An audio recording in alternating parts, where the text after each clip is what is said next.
Welcome to Twin Talk. This is Joy, and I'm here with my sister Angie. And today we're going to talk about a book called We Might Just Make It After All, My Best Friendship with Kate Spade.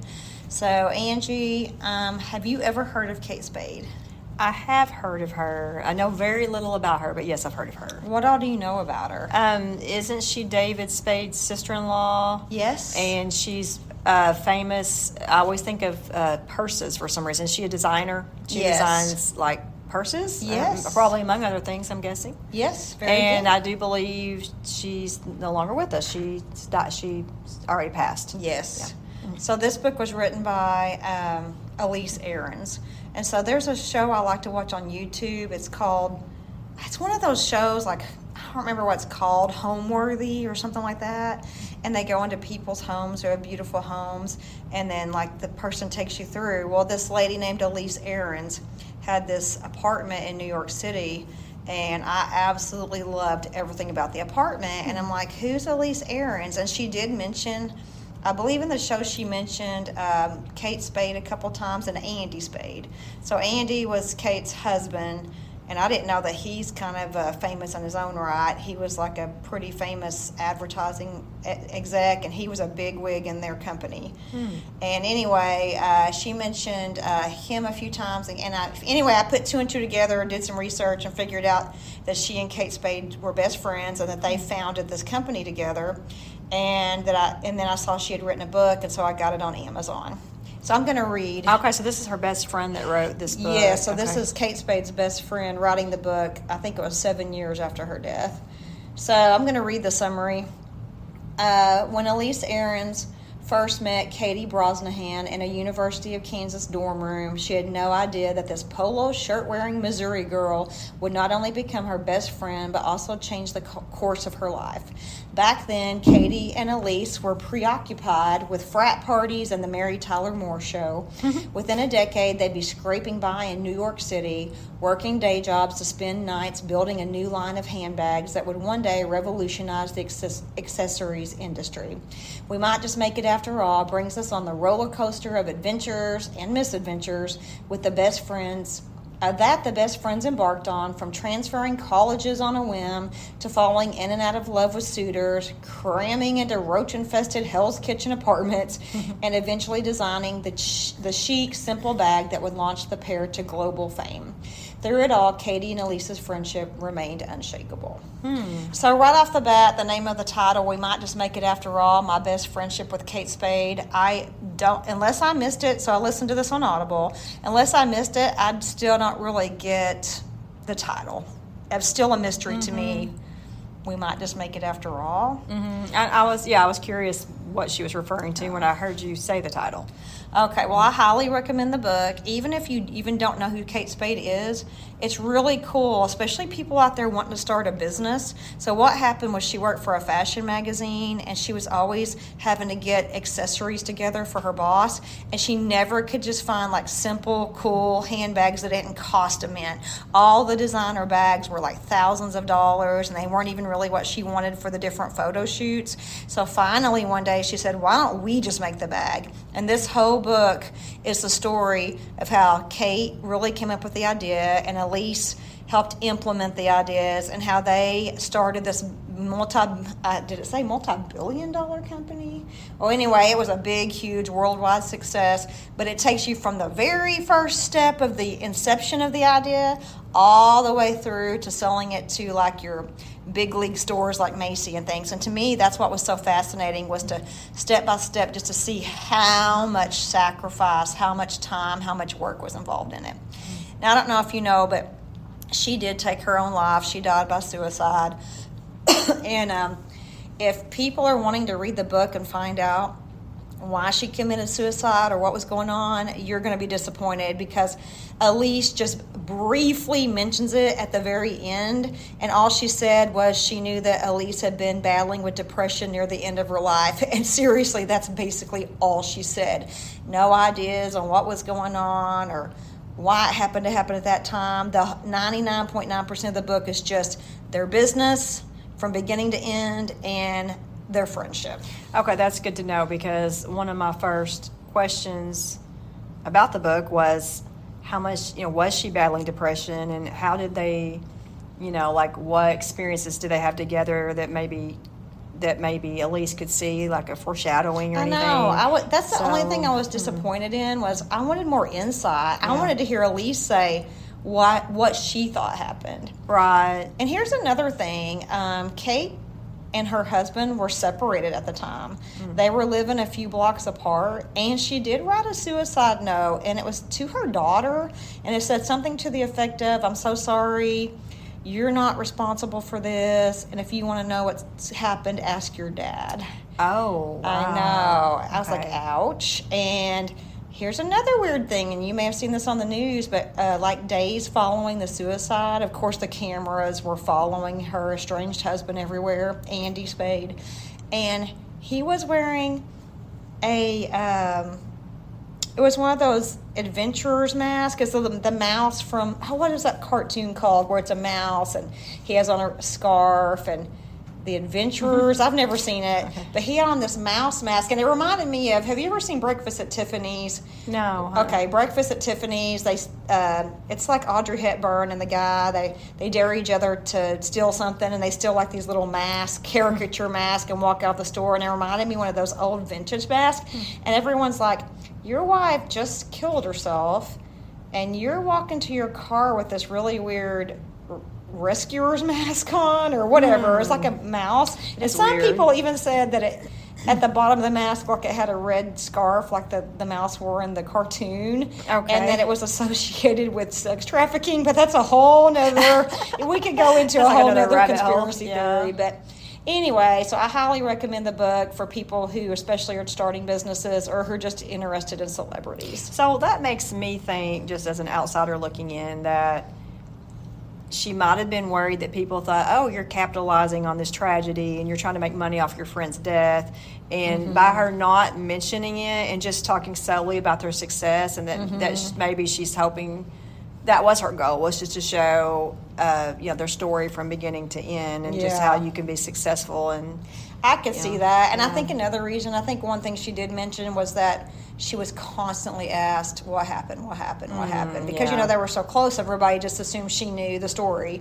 And I think it was 7 years after her death before she wrote the book. But honestly, I don't think she knows. According to her book, they grew apart there. Those last few years, they really grew apart. They had a few falling outs. They started hanging out with different crowds, different groups, and I don't think she really was that close with her at the very end. And so maybe by her writing the book and not mentioning it and saying we grew apart, it might help people to stop pestering her. That's true. Asking her about That's true. Maybe it's just therapeutic. She just wants to talk it out and figure out and work through her feelings, because, they were super close, best friends for years and years. So she, if anybody took it hard, she would be one of the main ones. So. Yeah. Okay, so I'm going to give it 4.5 stars. I really enjoyed it. Was it a long book? I don't even remember. I feel like it went pretty quickly, but I would have to look at my notes to see how long it is. And it was one of those books that kept your interest the whole time? Yes. Me personally, yes, because I'm like, oh, and it's like, what's it like to live in New York City, And as Kate became more and more famous, you kind of get to hear about some bigger names. Like Sandra Bullock was one of the ones that loved Kate Spade bags, and she requested to get a personal showing and go to where they're made, and she bought some. Mary Tyler Moore was their idol. She loved their bags. I think she came by their shop and did a personal showing. That was funny when you said they watched Mary Tyler. What was the intrigue with her? Okay, so Mary Tyler Moore, this is before our time. So according to the book, Mary Tyler Moore was she was like what's it called when it's she was a breakout thing, like a single woman with a job. So she wasn't at home cooking and cleaning. She had her own job. She had her own apartment, and this was kind of unheard of in those days. Single woman on her own, making her own money, and she had an apartment with like a sunken living room, and they got so excited because it was either Elise or Kate, I can't remember, got an apartment that had a sunken living room, and they're like, oh my gosh, we've made it. We're just like Mary Tyler Moore. So back then, that was unheard of, to be single and make your own money. So she was someone that they aspired to be. Yes, a lot of girls were like, I want to be like Mary Tyler Moore, independent. They Oh, wanted to because be she was independent. That's the word Okay. I'm looking I thought for. maybe she was some fashion icon and they just really No. admired her fashion I think sense. it was just the first show that showed what life as an independent woman could look like. So I am just curious, and this might be chasing a rabbit trail, but since Andy Spade was David Spade's brother, have you seen pictures of Andy? Do they look alike? Yeah, they do. Okay. He's not very. I hope he never listens to this. He's not very attractive. He's kind of Well, David short. Spade isn't very attractive He's either. Not. Oh, and what's cool is she does talk about David Spade every once in a while I was throughout the wondering book. about that. And she'll Okay. say, "Oh, we got to go to this SNL party, or we got to go to this comedy thing," because David would get them tickets. So for our listeners who don't know, which I doubt there's many, but David Spade was a very iconic actor who got his start on Saturday Night Live, right? Isn't that where he got his start at? I Okay. believe so. Okay. And So she do would you talk think- about his movies, and so they were a tight circle, like because that's her brother-in-law. So they would get invited to his premieres and comedy shows, and they got invited to a SNL party, after party, and all So that. I'm just curious if his brother's success in any way helped David to get into, like he knew people in circles. It sounds like he was very successful. I don't Andy. know. It sounded very simultaneous. Oh, like they it sounded both- like David was rising to the top at the same time that Okay. Kate and So Andy so were. both brothers were successful in their yeah. own right. Okay. And they said Andy was just a genius at advertising, and he was the genius behind the marketing of Kate Spade. He was the one that knew how to market it and get it out to the masses. And they said he was like the brains behind the marketing. Oh, okay. And then Elise was kind of the get it done. She sounded like she didn't take any bull, and she had a real big work ethic, and she was always working, and she's the one that made sure just the day-to-day operations. And Kate was more of the creative. So do you She know was how more Kate of and the- Andy met? So they met in college. Okay. Yeah, and Okay. he had they both worked at some like clothing store, and she just played it real cool and casual, even though she had a crush on him because he had a girlfriend. They said she was kind of played it cool and casual, like she wasn't that interested because she knew that would chase him away. But she pursued him, and finally, after Andy and his girlfriend broke up, their friendship continued, and before you knew it, they were getting married. Well- and what's sad is they do have a daughter together, and she did lose her So mom. I will say this, just to throw this out there. Someone like I know nothing about fashion. I can't afford expensive brands and things, but I know when I heard the name Kate Spade, I immediately recognized her name. So Yeah. if that shows you someone like me knows who Kate Spade is, then Right, that it's shows pretty you big. she's pretty big. Yeah. And I think it's interesting that they talk about her bags being affordable, and they'll be like, "Oh, there's so much more." Of course, we're talking. They're comparing them to They're like comparing them to like and- Gucci and we see. We don't even know the names. Yeah, I know. Yeah, we don't even know Prada, the I don't names because know. we can't afford them. Right. But yeah, Louis Vuitton. Yes, I know Louis those, Vuitton. yeah. And they're like they started out at the low price of it. I think their cheapest bag when they started out was like $150. Well, I remember a guy telling me one time that his wife had that she paid $1,200 for a purse, and I just wanted to throw up. I'm like, are you kidding me? But I know people do it all the time. But they were saying, "Oh, this is the first time that women working, starting out on their own and starting out in their career, that they would write in letters, 'Oh, thank you for making an affordable purse.'" Well, the lowest one they had, if I remember correctly, was $150, which to me, on my salary, sounds super expensive. Yeah. I think the most I've ever paid for a purse is like $60 at TJ Maxx. That was, marked way down. Sorry, Bentley's sitting in my lap, and he does not smell Yeah, good. he's not smelling great. We'll try to give him a I'm glad bath no one can tonight. smell this. Anyway, yeah, but I guess if it's a very well-made purse and you love purses and you know it's going to last a long time, it's an investment. I maybe. guess. And they supposedly have a high resale value. I don't know. Well, that does sound like a really good book. That sounds like something I would probably enjoy. Yeah, well, if you ever just need I think it's pretty quick. If you ever just need a quick read and, you just want to read about a life of Kate Spade, it's, it's as much about Elise as it is about Kate, of course. But anyway, if you ever get a chance to see her apartment I think it's called Homeworthy, but I'm not 100% sure, on YouTube, you should watch it. I love her apartment. It's Oh, I really would like to cool. see that. Very cool. Yeah.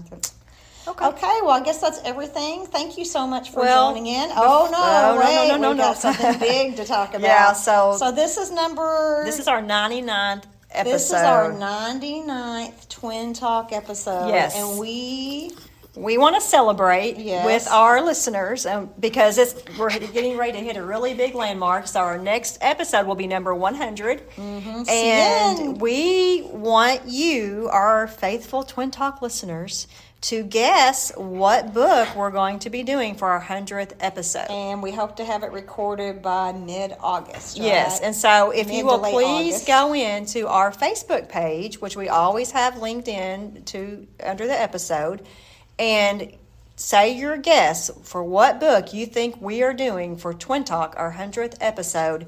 You are going to win a prize, and it's the first person who names the book who guesses it correctly. Should we give them any type of hint, Joy? No. Okay, no hints. It's epic. It was the bestseller it's epic. for many, many years. You shouldn't be too surprised when you hear Yeah. it, but at the same time, you might be. It's I don't know. considered a great American classic. It is definitely an American classic, and you definitely have heard of it. And it's controversial now. It is controversial now. controversial. We'll probably have to address that when we do it. Yeah. But there's a lot of books that honestly What's could our be. prize going to be? Well, we were going to decide that We before could just do the book. Give them I the thought book. about just sending a copy of the book with Yeah. memorabilia. Some Yes, type of memorabilia. yes, because I actually do have some memorabilia that if you like this book and you're a fan of the book, you would want. I do have memorabilia that you would actually want. Right. I ordered something off of the internet. Joy, I just want to give it to you, but Aw. maybe I'll give it to our winner. We'll have to see it first. We'll have to buy another Okay. one. Yeah, I was going to surprise you during the episode and show it to you. Right. But now that I'm thinking about it, I'm thinking, what are you going to do with it? Maybe we'll just give it to Yeah. whoever wins the contest. I don't So. know about you, but in my wildest dreams, I never thought we would make it to 100 To 100. episodes. But you know what? Honestly, we should have hit 100 a long time ago. 'Cause If we followed, if we were dedicated. yeah, so when we started out, we And were really disciplined. naive and stupid. We've learned a lot since Oh, our we've first. learned so much. Joy and I used to try to do an episode a week, which is stupid. Wah, Wah, wah, wah. And then we're just really and we shooting for the moon. And then if you realize how stupid that is, I mean, some people think, oh, that's very doable. But if you don't work and yeah, don't but have Joy kids and don't I have a life, you we can have do a book a extremely week. busy lives, so that's a lot to get in. And you know to try to read a book and do a podcast in a week, that's a lot. It's too so much. then we were talking not too long ago. We were listening to some of our looking back on our old podcasts when we realized that some of them we would do 2 books during a podcast, and we were like, we're the stupidest I know. people on earth because. Trust me, when you read a book and discuss it, it's like gold. Mm-hmm. So you don't want to do 2 books in an episode. You want to save it because we're always scraping trying to find time to read the book in the first place. Anyway, we've learned a lot, haven't we, Joy? 1 book a month is great. Yeah. We'd love to do 2 or 3 a month, but Yeah, it's not but feasible. we could have hit 100 a long time ago, but we're just too But busy. I'm just saying, when we started, if you would have told me Oh, that we would still be that doing we it would at still, 100. yeah, that we would continue, that we would still be enjoying it, that we'd hit 100, I'd be like, really? That's Yeah. awesome. So I'm And super excited. Also, that we made like, it to, you that know, we'll we make it used to 100. joke about how all 3 of you listeners who are listening, and we kind of joked about it when we were serious at the same time. Yeah. You know, like no one's listening probably. But we literally have listeners, like we get to see our locations of our listeners through our platform Buzzsprout. That's one of my favorite things Yeah. is looking at the listener locations. Yes, and they're we all have over the people world. all over the world who listen to us. Don't know why, but no. Because they love books like we do. Yes, they do. And I guess it will never stop loving to read books. I mean, And discussing them. It's a lifelong passion and hobby, and we love discussing them. So, yeah, I'm going to keep doing this as long as you want to keep doing it. Yeah, absolutely. Yeah. So join us for our 100th episode. It's going to be a big, big deal. We're super excited to do Please, it. please put your guess on our Facebook page. Just put it in the comment. And then And we the first person who well, guesses wait, it if is they gonna put the win. guess and everybody else can see it, they need to send us a private comment. No, it's Oh, you're right. It can be it's the public. first person who says it correctly in the comment. All right, sounds Yeah, good. yeah, we'll make it Or maybe easy. even the first 3 people. Well, we're going to do 3 prizes? Maybe. Oh, okay. We'll We'll discuss. We'll discuss. All right. Thank you so much for joining us, and we will see you next time on Twin Talk.